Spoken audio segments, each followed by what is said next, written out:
নমস্কার বন্ধুরা, আপনারা সবাই কেমন আছেন? আশা করি আপনারা সবাই ভালোই আছেন।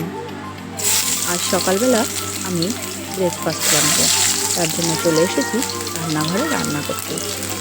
দেখুন, প্রথমে আমি এখানে একটা কড়াই বসিয়ে তার মধ্যে রসুন আর শুকনো লঙ্কা আর পাঁচফোড়ন সোমবার দিয়ে নিলাম।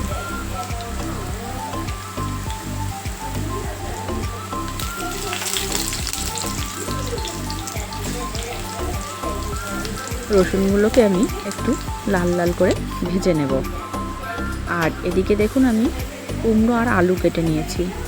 রসুনগুলো কিন্তু আমার ভেজে নেওয়া হয়ে গেছে। এই কুমড়ো আলুগুলো আমি এখন এই সোমবারের মধ্যে দিয়ে ভালো করে ভেজে নেব।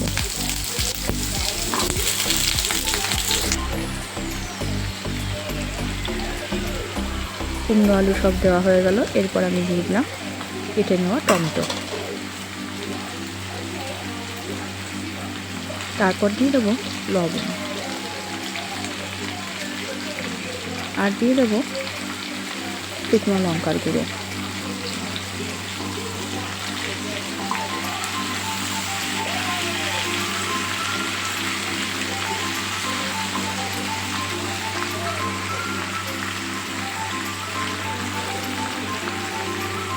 এবার আমি ভালো করে নেড়ে চেড়ে ভাজতে পারবো। আর সবজিটা ভাজতে ভাজতে এদিকে আমি একটা ফ্রাই প্যান বসিয়ে ফ্রাই প্যানটাকে ভালো করে গরম করে নিয়েছি। আর এর মধ্যে আমি দিয়ে দিলাম ধনে আর জিরে। ধনে আর এই জিরেটা একটু হালকা গরম করে নেব। তরকারিটা কিন্তু আমার হয়ে গেছে। আমি জল দিয়ে দিলাম।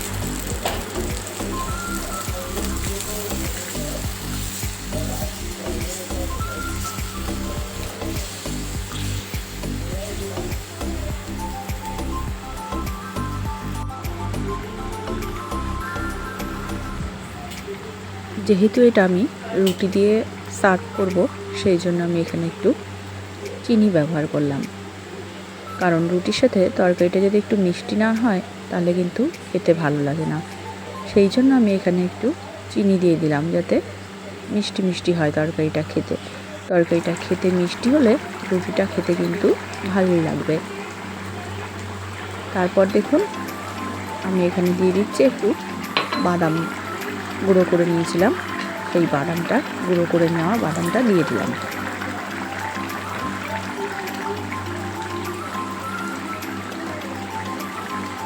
আর যে মশলাটা ভেজে নিয়েছিলাম সেটাও গুঁড়ো করে নিয়েছি।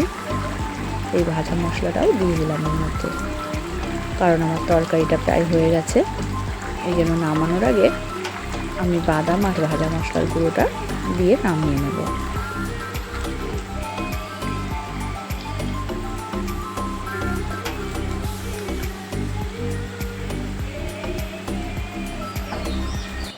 রুটি আর তরকারিটা কিন্তু আমার রেডি হয়ে গেল। সকালের ব্রেকফাস্টটা করে চলে এসেছি ছাদে। কারণ বন্ধুরা, অনেক দিন ছাদে আসা হয় না। আর গরমকাল প্রায় পড়েই গেল, শীত কিন্তু চলে গেছে। সেই জন্য ফুলেরও কিছু দরকার হয়। ঠাকুরের পুজো দিতে গেলে ফুল দরকার। সেই জন্য ভাবছি নয়নতারার চারাগুলো অনেক বড় বড় হয়ে গেছে। দেখুন, এই যে আমি টেনে টেনে তুলছি। এই চারাগুলোকে এখন একটু অন্য জায়গায় বসিয়ে দেব।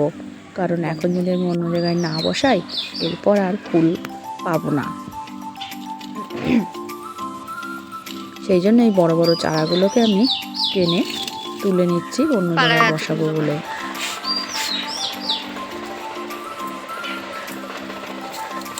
এর আগে যদি বসিয়ে দিতাম বন্ধুরা, এতদিনে আমার গাছে ফুল ফোটা শুরু করে দিত।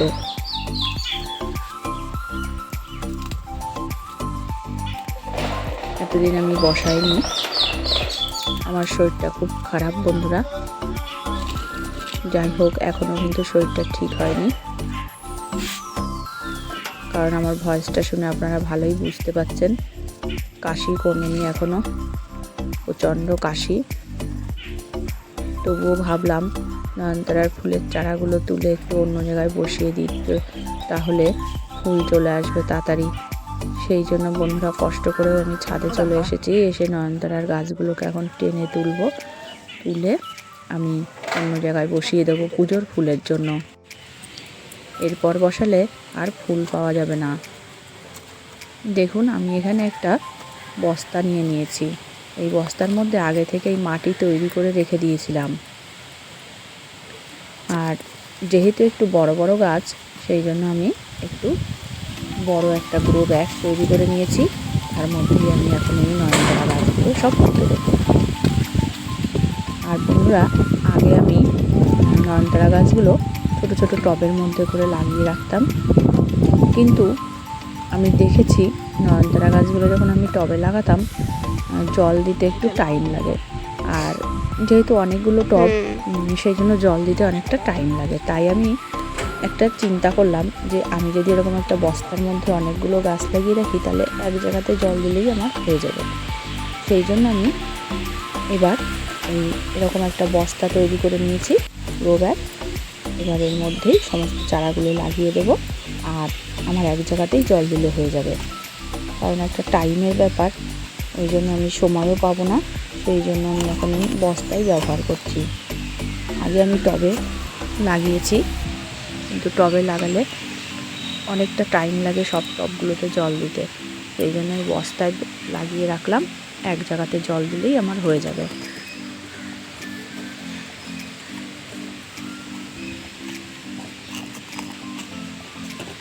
বন্ধুরা, আমাদের এদিকে কিন্তু ভালোই ঝড় বৃষ্টি হচ্ছে।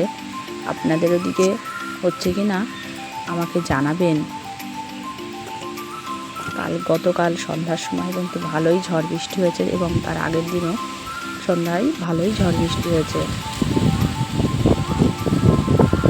আর দেখুন, আমার এখানে ছাদে ক্যারেটের মধ্যে একটা কুমড়ো গাছ হয়েছে। আমি কিন্তু কুমড়ো গাছটা লাগাইনি, বীজ পড়ে চারা বেরিয়েছে, তার আগাটা কেটে দিলাম। আর এই যে এখানে একটা মাছের পেটি দেখতে পাচ্ছেন না বন্ধুরা, এর মধ্যে আমি পেঁয়াজ লাগিয়েছিলাম।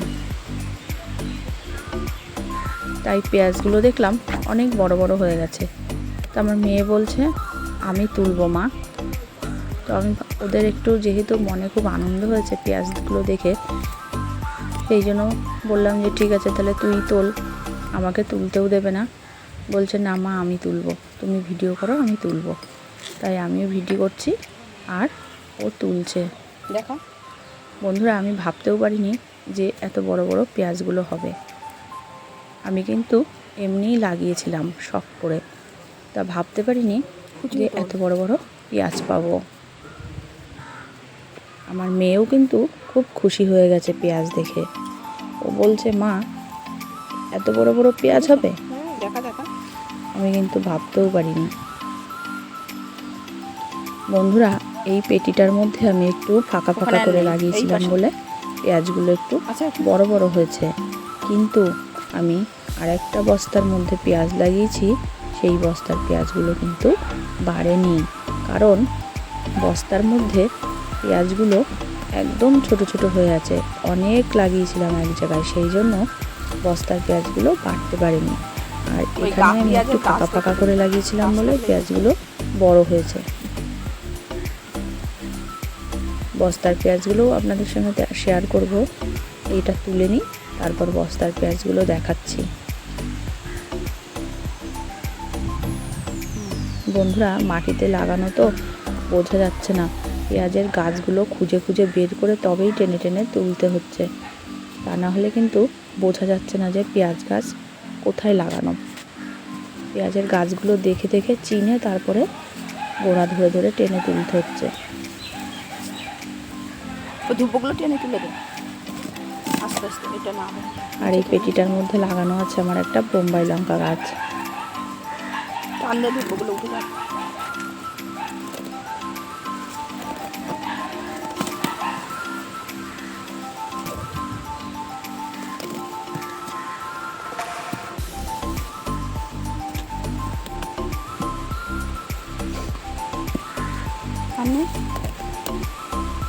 ওই পাশটায় যাক দেখি। হ্যাঁ এই যে, আরে তুই সর, টান দিয়ে নিয়ে আয়।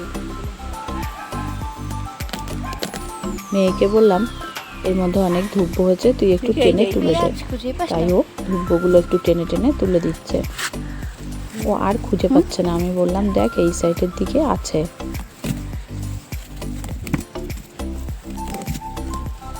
কে সরো নেই মনে হয়। সব বেশিগুলো তো তুমি তুললা দিলে। আমি তুলে নিই, এসে টান দিয়েছি দেখি উঠে গেছে, নিয়ে আয়।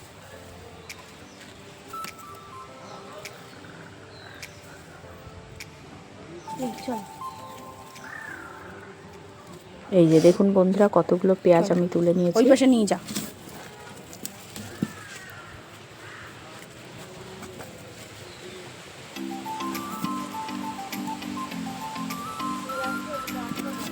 দাঁড়া দাঁড়া,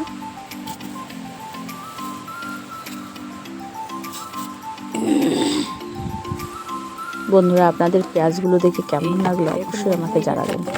এই যে বলেছিলাম না যে আমি একটা বস্তার মধ্যে অনেকগুলো পেঁয়াজ একসঙ্গে লাগিয়ে ফেলেছি, সেই জন্য এই পেঁয়াজগুলো না বাড়েনি।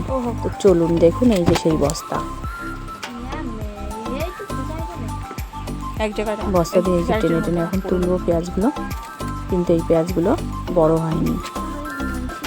এক জায়গায় অনেকগুলো লাগানো হয়ে গেছিলো, ওই জন্য পেঁয়াজগুলো আর বাড়েনি।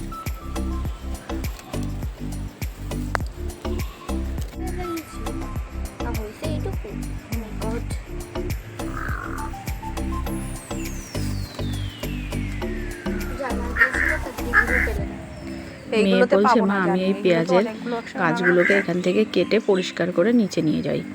তো আমি বললাম ঠিক আছে, তাহলে ভালোই হবে, তাহলে তুই এগুলো পরিষ্কার করে নিয়ে চল একবারে নিচে। তাই ও এইগুলো একবারে পরিষ্কার করে নিচে নিয়ে যাবে। আর বন্ধুরা এই যে একটা পাশে বস্তা দেখতে পাচ্ছেন, এটা মাটি রেডি করছি গাছ লাগানোর জন্য। তাই আমি সবজির খোসা বা মাটি দিয়ে রেখে দিয়েছি এর ভেতরে মাটিটা রেডি করার জন্য। আর যে গাছগুলো লাগিয়েছিলাম সেই গাছগুলো এখন একটা গাছের তলায় রেখে দিলাম ছাওয়া জায়গায়, কারণ একটু রোদের তাপে যেন মরে না যায়, সেই জন্য একটু ছাওয়া জায়গায় রেখে দিয়েছি, দিয়ে একটু জল দিয়ে দিলাম। এই যে দেখুন পেঁয়াজ, কাঁচা টমেটো তুলে নেওয়া হয়ে গেছে।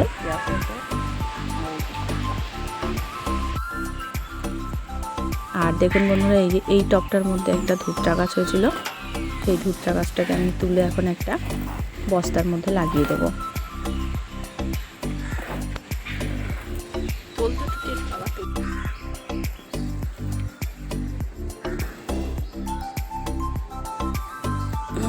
হাত লাগালি কেন? এটা দিয়ে এই করলেই তো হবে।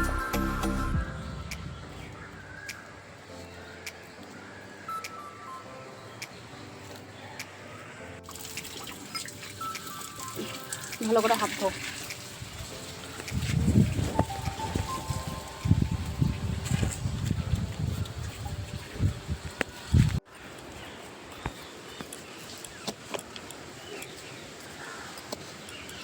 এই যে এই বস্তাটার মধ্যে এখন আমি এই গাছটা পুঁতে নেব।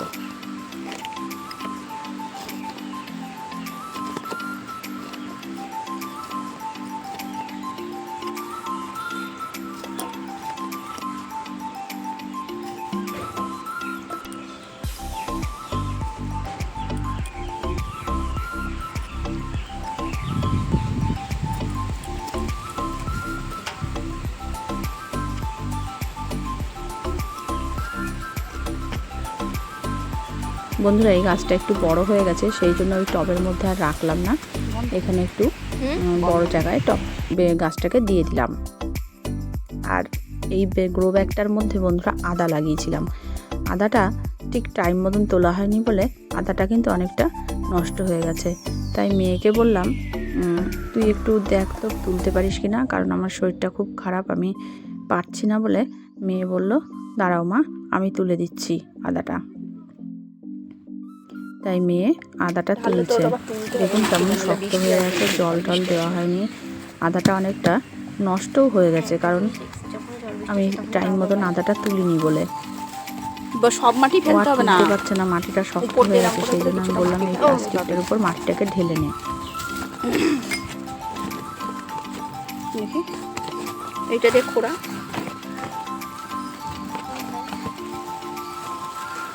আরে জ্বালা সব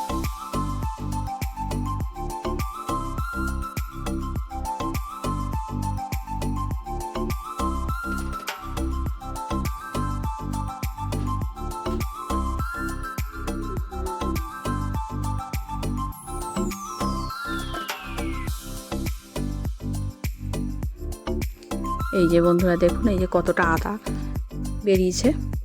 আরও ছিল, কিন্তু আমি প্রথম থেকেই তুলিনি বলে আদাটা অনেকটা পচে গেছে ভেতরে।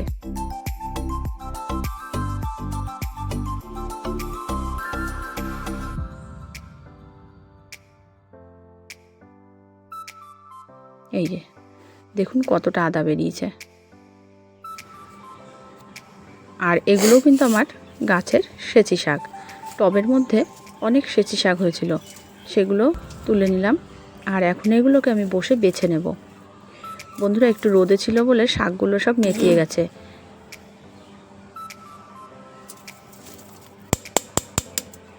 এগুলোকে একটু জলের মধ্যে রেখে দিলে শাকগুলো কিন্তু আবার ঠিক আগের মতন হয়ে যাবে, টাটকা। এবার আমি এই শাকগুলোকে একটু বেছে নেব।